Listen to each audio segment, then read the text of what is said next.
here we have a 555 in a monostable configuration, which means one shot.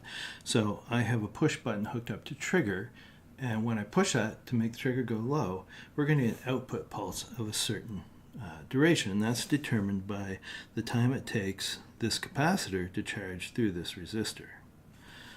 So this resistor is just a pull-up on the switch, and this resistor is current limiting for the LED that's hooked to the output. So if I press this, we'll see the LED go on for a period of time. We'll also see the voltage on the capacitor as the capacitor charges. When that gets to about 3.3 volts, something like that, around there, we'll see it flip and turn the LED off and discharge the capacitor immediately through that discharge transistor.